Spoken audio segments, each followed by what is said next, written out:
Do you like card games? I like card games. Welcome. This is Infinity Wars. This is a CCG, and CCGs to me are kind of like crack. I love them. This one's a bit different because it claims to be in its own kind of genre. Let's try that again. That is dCCG, or digital. That means basically that some of the limitations set forth by physical card games are no longer in play. And such as every card being animated, the battleground changing and being animated, and things like that. And that's actually really cool to me. So let's talk about it. Now, before I start, I want to say that this game is in pretty early development right now. Obviously, it seems like they've been working on it for quite a while, but in beta-wise, it's fairly early. So any bugs or weirdness you see, that's totally to be expected, and the game is not complete yet. Yeah, it's not near done. There's lots to do, but what I would like to say is that they are really on bug squashing duty a lot of the times. They destroy these bugs fairly quickly, and with every update it seems like it gets more stable. It's being updated fairly often. It was just updated a few days ago, at time of recording anyway. So let's just get into it. I'm going to describe first how the actual deck building system works, because obviously for a CCG that's extremely important, and it's kind of complicated. It takes aspects from other CCGs, but it definitely doesn't copy them whole cloth. So here we go. You will start with just a basic starter deck that is actually illegal because it only has 39 cards. But that's not really what you're worried about at first, because the first bits of quests you'll play that are not PvP, obviously, they are pre-constructed. You don't actually use this. So, eventually though, you'll get tokens and things and other cards that allow you to redeem and build your own without spending any money or anything. So, let's see here. My main Varor deck. This is the one that I've basically made. It's mostly the starter deck. So there are various factions in Infinity Wars, and this one, this very beautiful purple one, is called Varor, or Varor. They are kind of like black in Magic the Gathering, which is always my favorite color. They have to deal with kind of death a lot, and they deal with a lot of direct damage and units with interesting synergy. So as you can see, every single card is animated. This game actually runs in Unity, and they look pretty good, really. I mean, it's kind of cool how they've done that. It adds something. It definitely adds something to the game, and I like how they've done this. So this deck relies on these guys quite a lot. These are an unlimited character, as you can see there, which means I can put as many of them in my deck as I want. And they're interesting. Every time an enemy dies, they get +1/+1, but that only happens if they are on the field when they die. If they're in my hand and I play them after someone dies, they still start at 1/1. So let's just talk about this. Commanders. Every deck has 3 commanders that you can choose. Commanders start on the field. There's a special commander position for them. These are actually extremely important. And what these do for you, for one, if they have any activatable abilities, you can actually activate them from the commander's area instead of having to play them from your hand and then activate the ability. Also, the way the game works is there are a couple of battle areas. There's an assault and defense area, as well as a support area, and I'll explain that when I actually get into a match. But the basics of it is essentially like summoning sickness. You play a card from your hand, it goes into a support area, and it can't be moved to a battle area yet, because it's new that turn. Commanders don't have that restriction. You play them for their normal cost, and you can put them wherever you want instantly. So that's why it's good often to have very useful commanders. Like, these work as good commanders because they have 10 health, which means they're very good on the defensive. And if you're just about to be attacked, having one of these in your commander slot and then being able to play it and put it in your defense area that same turn is a very good thing. Also, since they're technically on the field, the reason these are the commanders, every time someone dies, they get +1/+1. So even though I haven't necessarily played these three yet, they're technically on the field still, and they're still getting those counters from the very beginning. And thirdly, this little symbol right here is a symbol of the faction itself, and it's called Purity. And the way Purity works is, let's say this card right here. This card has one Purity, it has one Varroa symbol. That means I have to have at least one card in the 3 commander slots that is Varroa. In other words, like say here. Wait, there it is. No, where is it? There it is. Mass Death. It has 2 Purity, which means I have to have at least 2 commanders that have the Varroa symbol. And that just, it goes on. So in other words, commanders not only are useful for battle, but also necessary for building a deck properly. You've got to have a certain amount of them to use other cards of that same purity. Like this one, for instance, I have to have 2 of its faction, which, wow, I can't remember what its faction is called. That makes me horrible. But yeah, there are several. There are faction-less cards, of course, which are, you know, like colorless. These are often a lot like artifacts in MTG. And they're quite useful. They have all kinds of effects. But there are several factions. And they're all pretty cool. Genesis is very robotic, and Varroa is very death-like. Flame Dawn is very, like, red in MTG. These are the, what were they called? Followers of the Dragon? Way of the Dragon? Something like that? I can't remember, which is sad. I should. But, yeah, there are several. This isn't all of them, there are more, but I think there are 6 right now. But let's just get into a battle with these. Now, I'm not going to do a PvP right now because, for some reason, while I'm recording, whenever I get into a PvP match, it slows down. I tried that earlier, but it slowed my frame rate down, and it was causing me to lag a lot, and I don't know why that is. It doesn't happen when I'm not recording, so I think it might have something to do with DX Tory or something. I'll look into that, but as far as the actual game goes, no, it's fine. It doesn't lag on me or anything. It's just what happened the last couple times I tried to play. I think one time before that I actually did work just fine, so I don't know. It might just be my computer. I'm having some computer issues, so that's also possible. But anyway, here's how you play. Oh, wait. Well, we'll talk about that last. Anyway, here's how you play. So, obviously you've got your standard and merged. Now, merged is interesting. Merged, as it says in the trailer, merged is anti-pay-to-win. Basically, it merges you and your opponent's decks together to create a deck that is those combined, so that it's anti-pay-to-win, and it seems to work fairly well. It's actually kind of interesting, but I'll show you more about the whole buying thing later. First, let's just get into a game. There's several going on right now, actually, which is good to see. There's also versus AI, and there are scenarios you can play, as well as campaign. Campaigns, there's Warpath, which is the green-like faction, Genesis, Varroa, Flame Dawn, and the Dawn of the Dragon, was it? But there's also another faction that is new and is not yet represented. They are adding cards all the time, and they say they might even add even more factions. So that's just crazy. So, I am fairly far into the Varroa campaign. I'm on this one right now, and this one, as you can see, it says custom deck, meaning this one allows you to use a deck that you built. Whereas these ones, they are pre-constructed. They're almost like tutorials at first, like little challenges. So I'm thinking about seeing what happens if I try to play this one. I'll probably lose. But, you know what, I'm curious just because it's the first one that has allowed me to use a custom deck, so let's just get into it. And this will allow me to show you the game.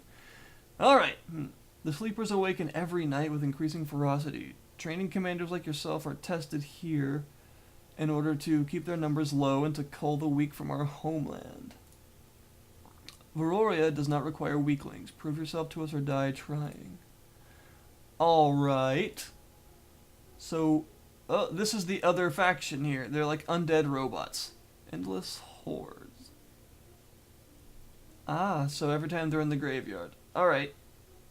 This could get difficult quickly. So this is the game board. This is your hand. This is the support zone that things are played into when you first play them. These are your commanders. Now, the objective, there are actually two of them. As you see, I have health and morale. Whenever you attack and no one is defending, it attacks their fortress, which is considered their health. So if you do 50 damage to it, they die and you win. However, there's also morale. Every time, either in the assault or defense zones, one of your creatures is killed, the amount of resources that it cost is deducted from your morale. If your morale hits 0, that also causes you to lose.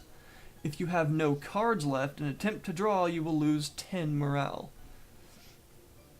And also resources. Resources work a little bit differently. Normally, in a game like this, you would say either play something, like in Magic, you play a land, or in something like Shadow Era or the WoW TCG, you sacrifice cards, or scrolls even.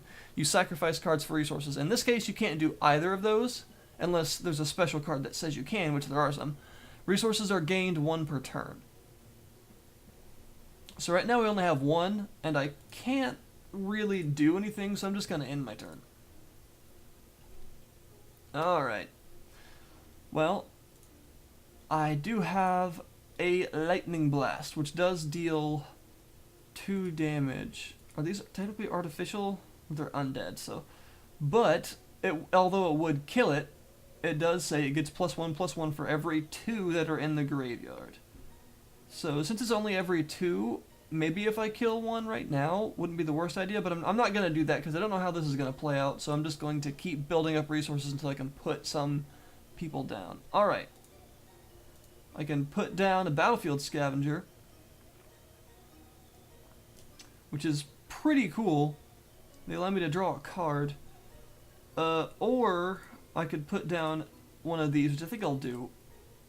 Because again, these things look like, it kind of looks like it's going to snowball into those things just dealing tons of damage as I keep killing them.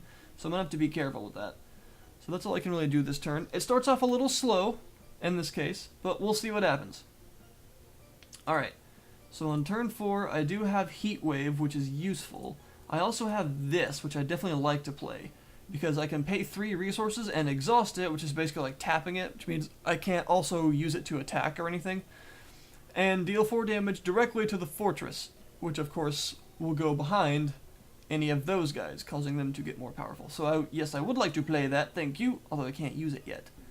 And I could put him into the assault zone in order to attack. So if I end my turn, okay, this is something, sorry about that, this is something that needs to be explained. That is that unlike in most TCGs, you take a turn, you end it, whatever you did sort of, happens, and then the enemy takes their turn.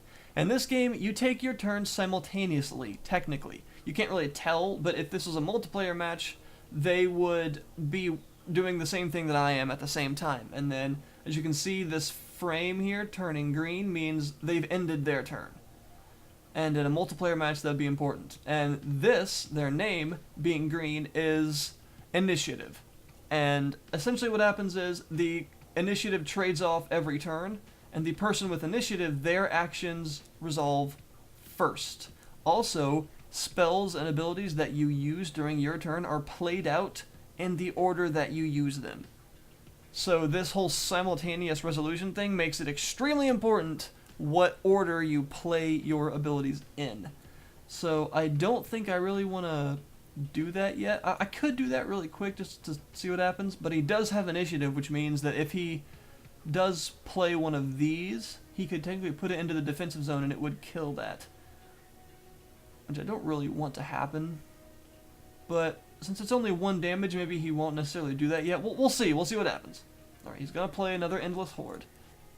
which is expected. Luckily, these things cost 3 resources apiece. So there, I hit his fortress for 1 damage, which is, you know, barely anything. But what I need to start doing is getting these together.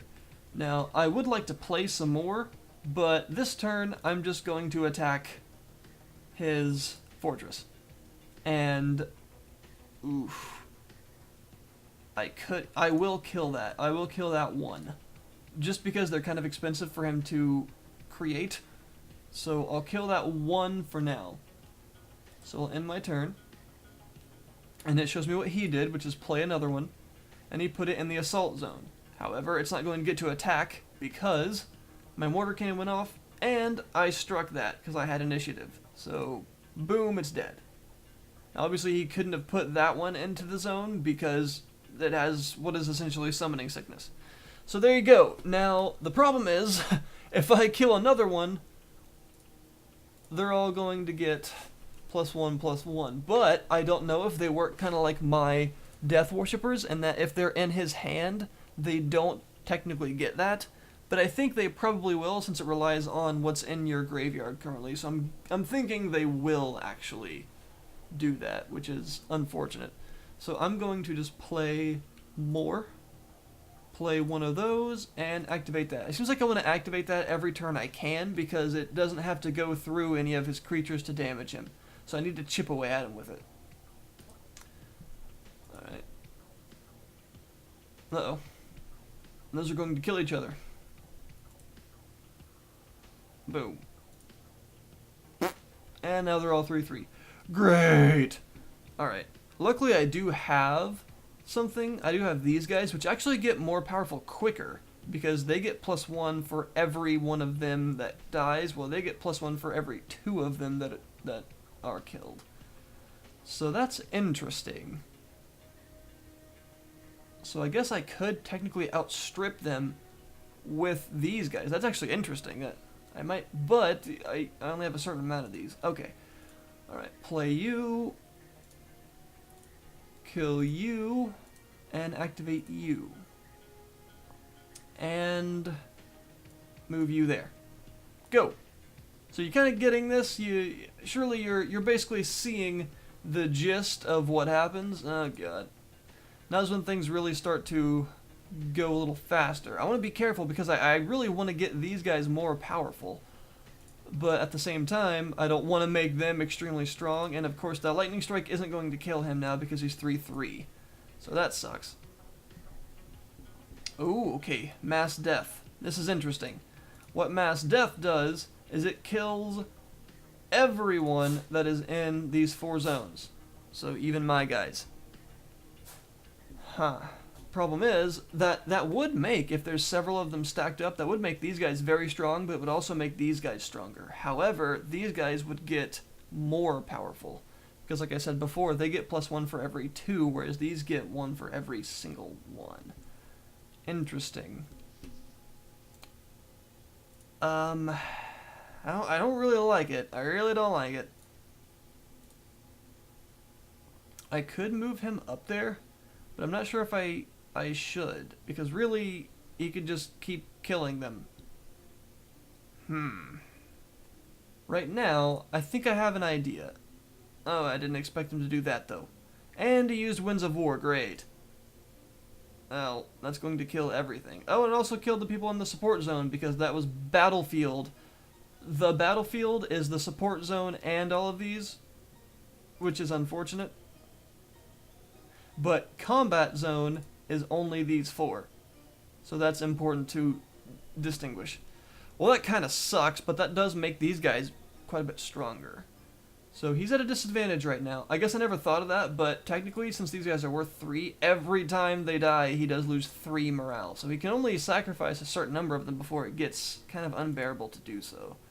However, that did kill my cannon, which is really unfortunate.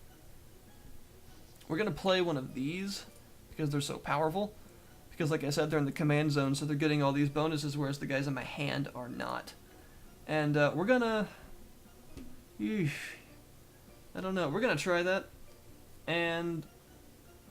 oh, God. Problem is, if I put him there, he could put 2 of... well, alright. We're going to do this for now.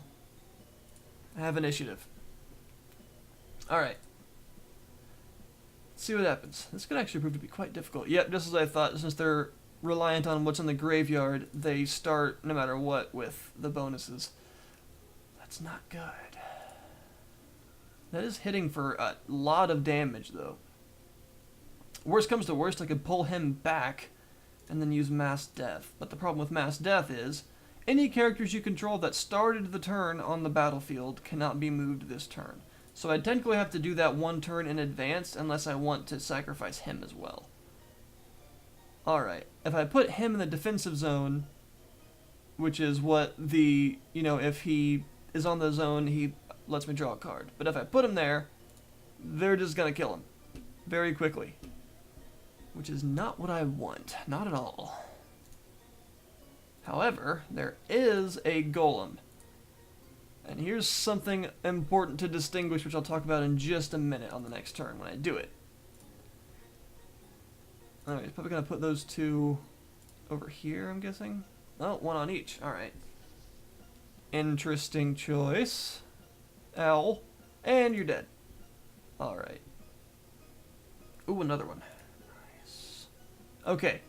Here's the interesting bit. They go from left to right. So, if I put him first and then this, he will hit the golem and not this, keeping it safe for a few turns, which is very useful.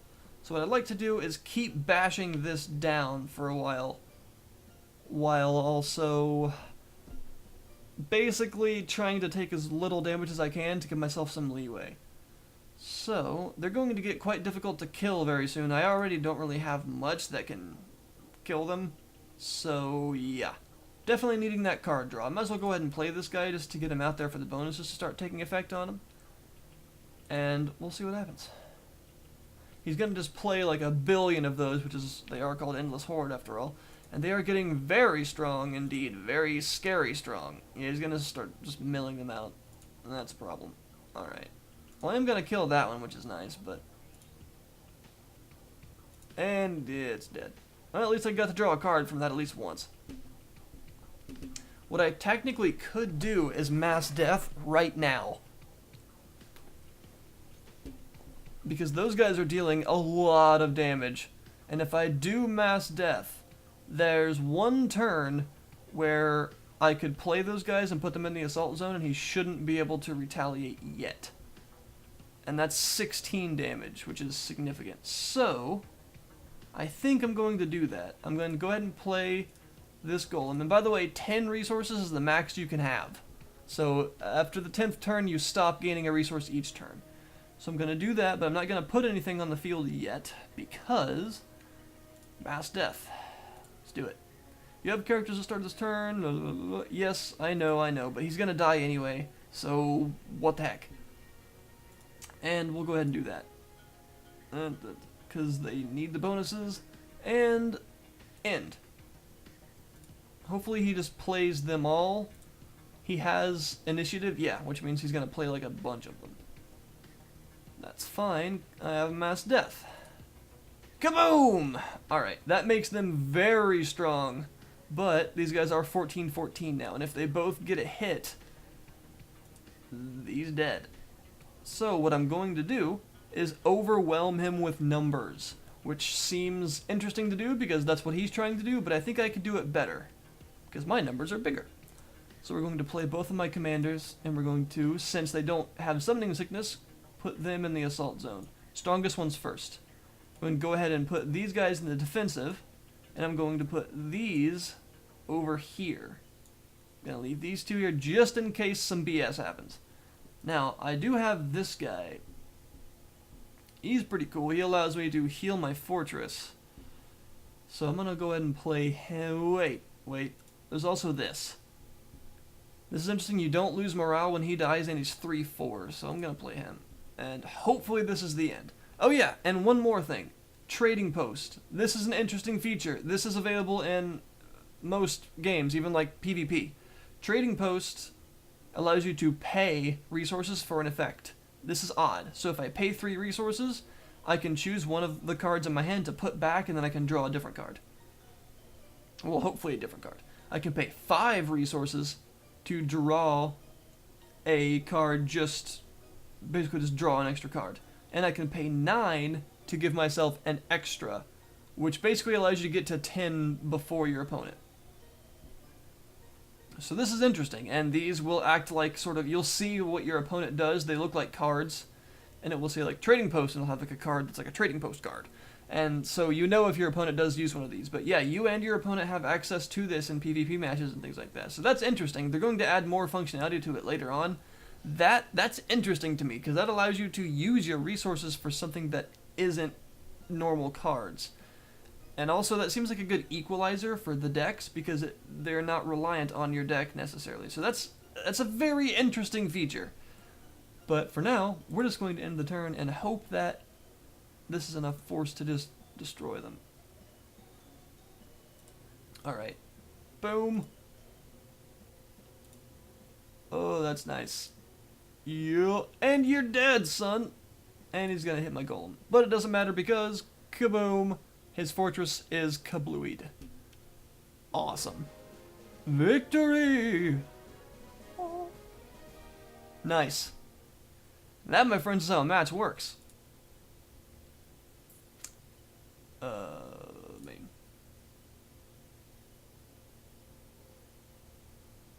Wait, I actually didn't want to go to the next battle yet. I'm not going to do this right now. This is an interesting faction. I kind of like them. Anyway, yes, I'm going to go back to the menu. Thank you. Not a PvP, so it doesn't matter. Now, I do get a token to the store. Tokens, you get them after you beat some of these campaigns and things like that. They're like reward tokens. So, here we go. Let's go ahead and see what I got. This is the store. So you have LP, which is the premium currency. Now, Lightmare is the name of the company that makes this game, so these are Lightmare points. It doesn't matter for me to discuss the values. It's early, so they're not very expensive though right now. They're actually a pretty good value. Hopefully they stay that way. And as you can see, you can buy all kinds of starter decks and constructed decks of each faction for either the Lightmare points or these, IP, which you can get every PvP matches and everything, and other rewards give these to you. The only things you can only buy with LP, these aren't bad, because first of all, there's this. This is a starter pack. This is interesting. It comes with a bunch of pretty good stuff, and you can only buy this with Lightmare points. I'm not sure I approve of that, but again, if the cards are balanced, which they seem to be fairly balanced right now, then it's not a big deal. And also there is that merged deck mode. So hopefully they kind of consider that. And also the other things you can only buy with LP are things like card backs, which obviously don't matter at all, like how powerful you are. These are just the backs of your cards, which is cool. It's actually very cool. Sleeper of Avarak, that's what they're called. The undead robots. And there are also avatars. These you can actually only buy, it seems, with IP, except for that one. And other battlefields, which is cool. So, yeah, a lot of the stuff you can only get with LP is cosmetic, which is very neat. And the cosmetic stuff is actually quite fun. So let me just redeem my reward token here. Bing! What do I get? What do I get? What do I get? I got one card, which is another Death Worshipper, which isn't bad, actually. So, folks, that's how the game works right now. If you're interested, the game is in closed beta, so you do have to sign up for it. I will link the site in the description below this video. Also, I want to give a shout out to these guys for giving Luachobo over at Facepunch 100 keys to give away. He has given them away, and that's how I got into this beta. So, thanks for supporting Facepunch, guys. Lightmare, you're awesome. And I hope this video meets you well. Also, Force SC2 has done something with this, it seems like, which is really cool, because that guy is amazing. Alright, well, thanks for watching, guys. Hopefully I can bring you more of these, eventually some PvP games. I'm balancing this in Scrolls to try and keep myself from going crazy. And that's Infinity Wars. It's an upcoming, really interesting, digital collectible card game. Hopefully it gets more popular, because they're working on it, and they're working on it well. So, there we go. Look, there's already some championships and everything. Awesome. I'll see you guys next time.